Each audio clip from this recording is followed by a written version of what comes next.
મહેસાણામાં પીએમજય યોજના દ્વારા નિઃશુલ્ક સારવાર. મહેસાણા જિલ્લાની વિસનગર ખાતેની Nutan medical college and research centre ખાતે દર્દીઓને મળી રહી છે પીએમજય યોજના દ્વારા નિઃશુલ્ક સારવાર. વિસનગરના ઠાકોર વિક્રમજીનું મગજનું ઓપરેશન થયું સફળ. સરકાર તેમજ હોસ્પિટલનો માન્યો આભાર. સ્ટોરી રિપોર્ટ બાય મયુર પંડ્યા. તારીખ 21/12/2024 રોજ નૂતન જનરલ હોસ્પિટલની અંદર સાંજના સમયે વિક્રમજી મુકેશજી ઠાકોરને ખૂબ જ ગંભીર હાલતમાં લાવવામાં આવ્યા હતા. તેમને માથામાં ઈજાઓ થઈ હતી અને અમારા જાણવા આવ્યું છે કે પ્રમાણે એના માથામાં ધારિયાથી પ્રહાર થયો હતો અને તેમની હાલત એ ખૂબ જ નાજુક હતી. અને તે વખતે નૂતન જનરલ હોસ્પિટલના ન્યુરોસર્જન ડૉક્ટર સંદીપભાઈ દ્વારા અમને જાણ કરવામાં આવી હતી કે આ ઈસમની ખૂબ જ હાલત ગંભીર છે, આ દીકરાની, કારણ કે તેની ઉંમર ફક્ત 22 વર્ષ હતી. અને એ વખતે ત્વરિત નિર્ણય લઈ અને વિક્રમજી ઠાકોર ઉપર ન્યુરો સર્જરી કરવામાં આવી અને ડૉક્ટર સાહેબની ખૂબ જ કાબેલિયતના લીધે એ 22 વર્ષના દીકરાને આપણે બચાવી શક્યા છીએ. તારીખ 21ના રોજ રાત્રે 8 વાગ્યાની આસપાસ તેની ન્યુરો સર્જરી કરવામાં આવી હતી અને બીજા દિવસે ફરીથી સીટી કરતા તેની હાલત સુધારાજનક હતી અને 15 દિવસ સુધી વિક્રમજી ઠાકોરને નૂતન જનરલ હોસ્પિટલમાં રાખવામાં આવ્યા હતા. અઠવાડિયા પહેલાં તેઓને આઈસીયુમાંથી ડિસ્ચાર્જ કરી અને નોર્મલ એર ઉપર એમને વોર્ડની અંદર શિફ્ટ કરવામાં આવ્યા હતા. અને આજે અમને સૌને આનંદથી જાણકારી આપીએ છીએ કે વિક્રમજી ઠાકોર એ સ્વસ્થ અને તંદુરસ્ત છે અને અત્યારે હાલ એમની હાલત ખૂબ જ સારી છે અને ગંભીર હાલતમાંથી અત્યારે તેઓ બહાર આવી ગયા છે. અને હવે આશા રાખીએ છીએ કે તે પોતે ખૂબ જ સામાન્ય સંજોગોની અંદર સામાન્ય નાગરિકની જેમ એ પોતાનું જીવન આગળ વધારી શકશે. અને આ સમગ્ર પ્રક્રિયાની અંદર નૂતન જનરલ હોસ્પિટલના ડૉક્ટર સંદીપભાઈ પટેલ અને અમારા મેડિકલ અને પેરામેડિકલ સ્ટાફ, ખાસ કરીને અમારા જ્યારે સર્જરી થઈ એ પછી તેમને જે વિક્રમજીને દિવસ રાત જેમને સારવાર આપી છે એવા ડૉક્ટર પ્રકાશભાઈ મકવાણા, ડૉક્ટર રવિ અને અમારી મેડિકલની ટીમને હું ખૂબ ખૂબ અભિનંદન અને આભારની લાગણી વ્યક્ત કરું છું કે તેમની જહેમતથી આજે આપણે એક યુવાન દીકરાને બચાવી શક્યા છીએ. અને ભવિષ્યની અંદર પણ નૂતન જનરલ હોસ્પિટલના ડૉક્ટર્સ અને મેડિકલ પેરામેડિકલ સ્ટાફ આવી કોઈ પણ જોખમી હાલતમાં કોઈ પણ વ્યક્તિ અહીંયા દાખલ થશે તો તેની ત્વરિત સારવાર કરી અને તેનો જીવ બચાવવા માટે દિવસ રાત પ્રયત્ન કરવામાં આવશે. અને અત્યારે હાલની અંદર જે રીતે નૂતન જનરલ હોસ્પિટલની અંદર MRI machine, CT scan, x-ray, sonography, dialysis unit અને ન્યુરો સર્જરી જેવા નિષ્ણાત ડૉક્ટરોની રાહબરી જે ડિપાર્ટમેન્ટ કામ કરી રહ્યા છે, જેથી કરીને કોઈ પણ વ્યક્તિને ઇમરજન્સીની અંદર અહીંયા આપણે સારવાર આપી શકીશું. ટૂંક જ સમયની અંદર આપણે સૌ જાણીએ છીએ એ પ્રમાણે કેથલેબનું પણ ઉદ્ઘાટન આપણે કરવા જઈ રહ્યા છીએ અને સરકારશ્રીની નવી SOP પ્રમાણે આવનારા દિવસોમાં આપણા નાગરિકને કોઈ પણ જાતનું કાર્ડિયાક એરેસ્ટ આવે તો એની એન્જિયોગ્રાફી અને એન્જિયોગ્રાફી સારામાં સારા મશીન દ્વારા અને નિષ્ણાત ડૉક્ટર દ્વારા થાય તેનું પણ આયોજન કરેલું છે. અને ટૂંક સમયમાં આ સેન્ટરને પણ આપણે ઉદ્ઘાટન કરી અને લોકો કલ્યાણ માટે કાર્યરત કરવા જઈ રહ્યા છે.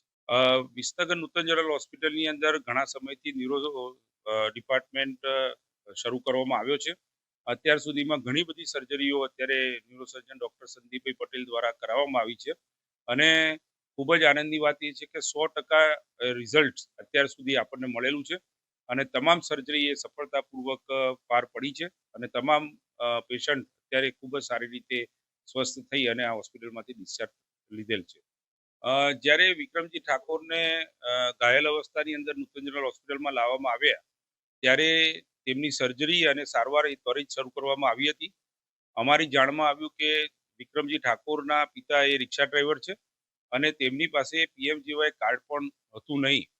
તેવા સંજોગોમાં ત્વરિત નિર્ણય લઈ અને આપણે તેમની સારવાર શરૂ કરવામાં આવી હતી અને તેમના તમામ ડોક્યુમેન્ટ એકત્રિત કરી અને PMJY કાર્ડ માટે પણ પ્રોસિજર હોસ્પિટલ દ્વારા કરવામાં આવી, જેમાં અરજી કર્યા પછી 4 દિવસ પછી તેમનું કાર્ડ મંજૂર થઈને આવ્યું હતું અને ત્યારબાદ એમની જે સર્જરી કરવામાં આવી અને જે સારવાર કરવામાં આવી તેનો ખર્ચ એ આપણે આ કાર્ડની અંદર આવરી લેવાતા ન હોવાથી તેમની ઉપર આર્થિક ભારણ ન પડે તે માટે હોસ્પિટલમાંથી બને તેટલી મદદ કરવાનો નિર્ણય મેનેજમેન્ટ દ્વારા લેવામાં આવ્યો છે અને કાર્ડ બની ગયા પછી જ્યારે બાકીની સારવાર માટે આપણે એપ્લાય કર્યું ત્યારે લગભગ 3 દિવસ પછી એની મંજૂરી મળી છે અને ત્યારબાદ ત્યારનો ખર્ચ એ અમને પીએમજીવાય કાર્ડ દ્વારા સરકારશ્રીની યોજના દ્વારા હોસ્પિટલને ચૂકવવામાં આવશે.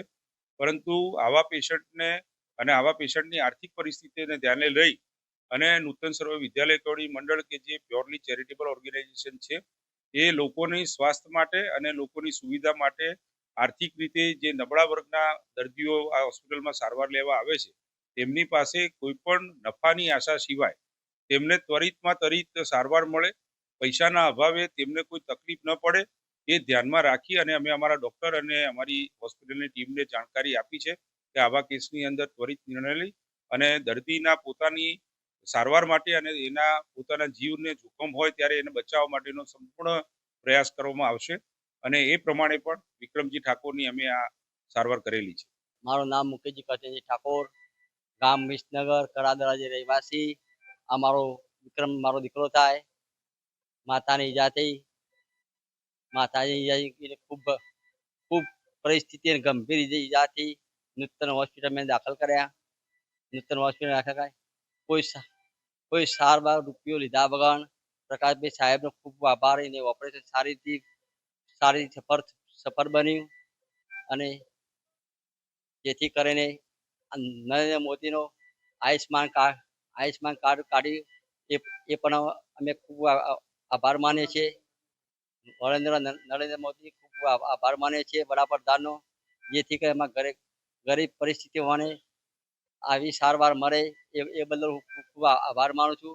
અને ગુજરાતના મુખ્યમંત્રી નરેન્દ્ર મોદી સાહેબ, ગુજરાતના મુખ્યમંત્રી વડાપ્રધાન 12/2024 ના રોજ સાંજે જ્યારે મને જાણ થઈ કે આ રીતે દર્દીનો સીટી સ્કેન થયો છે, પેશન્ટ ઇમરજન્સી હાલતમાં આવ્યો છે, અમે અને પ્રકાશભાઈ, ખાસ કરીને પ્રકાશભાઈ મારા માટે બહુ એ પેશન્ટ માટે પણ બહુ મહેનત કરી છે. એમને મને 2 થી 3 વખત ફોન કર્યા કે સર અર્જન્ટલી ઓપરેશન કરવું પડે એવું છે. હું અહીંયા જ હતો. અહીંયા ઓપરેશન કરવા માટે જ્યારે આવ્યો દર્દીની હાલત બહુ જ ગંભીર હતી. દર્દી ભાન અવસ્થામાં હતો નહીં. એને તાત્કાલિક ઇમરજન્સી ટીમ દ્વારા ઇન્ટ્યુબેશન નળી મૂકીને માટે મૂકી દેવામાં આવ્યો. તાત્કાલિક ડિસિઝન લઈને ઓપરેશન માટે તૈયારી કરવામાં. એ વખતે દર્દીના એટલી ગંભીર હતી, કદાચ જો ઓપરેશન ના થાય ટૂંક સમય દર્દી 3 થી 4 કલાકથી વધારે પહોંચી શકે. દર્દીના સગાને બધું જ રિસ્ક સાથે સમજાવીને મેનેજમેન્ટ દ્વારા એગ્રેસિવલી મેનેજ કરીને ઇમિડિયેટલી અર્જન્ટલી ઓપરેશન માટે તરત જ લેવામાં આવે. ઓપરેશન દ્વારા મોટો જમણી બાજુ આગળના અને સાઈડના ભાગમાં મોટો અરાઉન્ડ 4 સેન્ટીમીટર, જેના કારણે મગજ ઉપર પ્રેશર આવી ગયું તરત તાત્કાલિક એ રિલીઝ કરવામાં આવ્યું. ઓપરેશન કર્યા પછી દર્દીને આઈસીયુમાં શિફ્ટ કરવામાં અને 2-3 દિવસમાં ભાનમાં આવી પણ ગયો. ધીરે ધીરે દર્દી 5 દિવસ પછી પ્રોપર ભાનમાં આવતા પેશન્ટનું વેન્ટિલેટર મશીન ઓછું કરવામાં આવ્યું હતું અને ધીરે ધીરે દર્દી અત્યારે આજની કન્ડિશનમાં ભાન અવસ્થામાં છે. કોઈ પણ પ્રકારનું ઓક્સિજન ચાલુ નથી અને આપણી વાતો પણ સમજે છે અને સાથે વ્હીલચેરમાં ફરે પણ છે, ઊભો થઈને ચાલતો પણ. થોડા સમય ફિઝિયોથેરાપી પછી દર્દી એકદમ સજાગ થઈ જશે.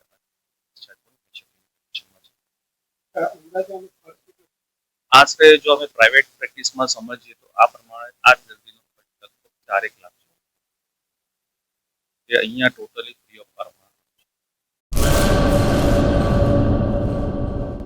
લોન પર ફોન 15 વર્ષ જૂનું ગુરુ મોબાઈલ એન્ડ ઇલેક્ટ્રોનિક્સ. દરેક કંપનીના જૂના અને નવા મોબાઈલ લોન ઉપર મળશે અને ઇલેક્ટ્રોનિક્સ આઇટમો ફ્રીજ, ટીવી, વોશિંગ મશીન. ગુરુ મોબાઈલ એન્ડ ઇલેક્ટ્રોનિક્સ, સંતોષી માતાના મંદિર પાસે અને અમારી અન્ય બ્રાન્ચ ગુરુ મોબાઈલ પોઈન્ટ, આભા હોટલ નીચે, પેટ્રોલ પંપ સામે, ભુજ. તો મેળવો લોન પે ફોન અને તમામ ઇલેક્ટ્રોનિક્સ એપ્લાયન્સીસ.